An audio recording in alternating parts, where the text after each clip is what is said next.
Alright, I couldn't find any rebar to make that stupid snake. Back when steel was worth a lot, I mean, you guys know, we threw out everything we should have kept. I was throwing out all sorts of stuff, man. It was up to $180 a ton. I mean, there was guys going back and forth hauling every junk car they could find. Even cars that could have been fixed and put back on the road, they weren't even bothering. They were just taking them to the scrapyard and getting their cash. You know, over the years, blacksmith or any backyard metalworker, you've got piles of stuff. You know, you collect pipes and bars and all kinds of shit. But when they want to buy that rusty junk for $180 a ton, you load up the truck with almost everything you think you're not likely to ever use, like rebar and things like that, and you fire it out. That buys a lot of beer, 180 bucks. So anyway, I'm going to go back to another great project that, you know, if you don't have any of this stuff, I'm going to show you how to become a blacksmith in a matter of minutes. Okay? Not days, minutes. Okay. First thing you want to get is one of these weed killer things. Right? Somebody put a lot of time and effort into making this thing burn just right.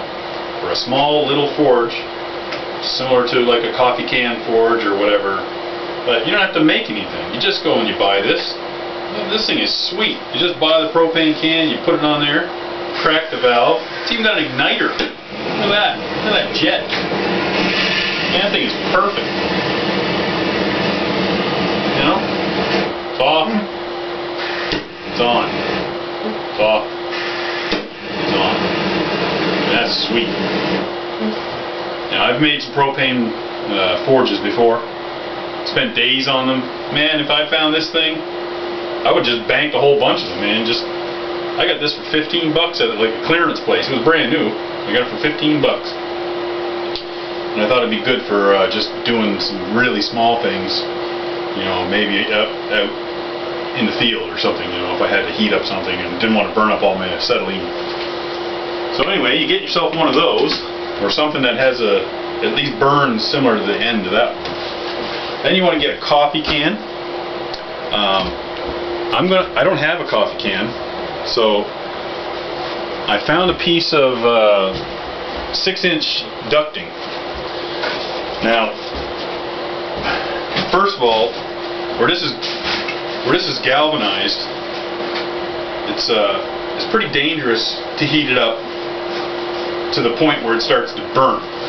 Smoke that comes off of galvanized metals is toxic.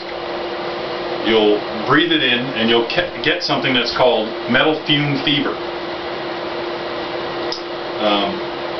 So do not use this material. I don't recommend it. It would take a long time for this stuff to heat up to that point where it would burn, but I'm just telling you now, this stuff is deadly. Don't burn.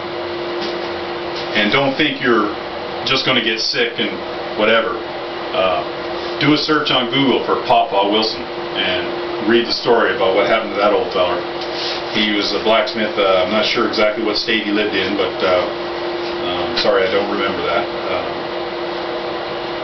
But he had a propane forge made of steel, but he put in a bunch of galvanized pipes to burn the galvanizing off, and he breathed it was so bad, I guess he kicked his helpers out of the shop, but he stayed in there, and I mean, why, I don't know. He should have left as well. 2 days after he did that, he got very sick right away, and 2 days afterwards he was dead. He died of pulmonary failure from the stuff he got into his lungs. You know, I don't know exactly how it kills you, but it's not good, and it's not a good way to die, choking on your own lungs. So anyway, but get a coffee can. It's better. You know, the only thing it's going to burn off is a little paint. Get yourself some, I think it's called KO wool, K-A-O wool. It goes by other names, but it's basically high temperature ceramic wool, ceramic insulation, used to line furnaces and other things. If you do a search in your yellow pages for refractory, you might find it under that heading. or furnace repair, they'll know where you can buy it. It's actually not very expensive. It's probably $3 or $4 a foot. You only need $15 worth of it for a coffee can, if that. You're going to cut it. You're going to roll it inside. Line your coffee can. Just for this one, I just put a cork about halfway. I couldn't be bothered to cut this off, so I corked it up about halfway. Popped a little hole in there, made a little hole in the wool, and have yourself a little stopper for the end. Once you get your fire going, then you can use this like a little door. You can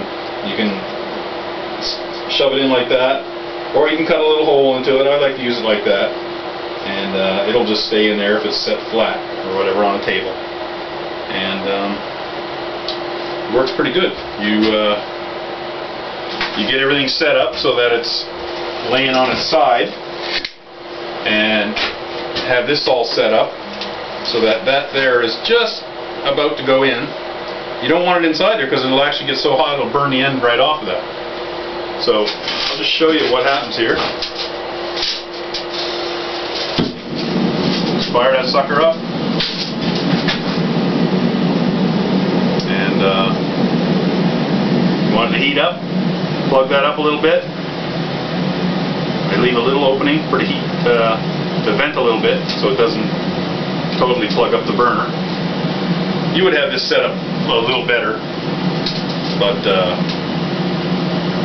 that's really all there is to it. That'll get hot enough to get any steel red hot, and I can't make any promises about how long that propane will last. You could scheme up a proper propane regulator on the end of this and use a 20-pound can, which would be better, a lot cheaper. You're getting hosed when you buy these little cans. But if you look in there, you can just see how hot that's getting, man. That's getting pretty damn hot. Look at that. That's a forge. You leave it there for 5-6 minutes, and it'll be hot enough to forge with. See, it's already starting to burn some of that galvanized off. So I'm going to shut this down. I just wanted to show you how you can put that together that quick and get up and running. That's all there is to it. Have fun. Be careful. Don't use this galvanized crap again. Eh? There you go. Look at that sucker glowing, man. It's hot, fast. A propane's expensive. Go with coal.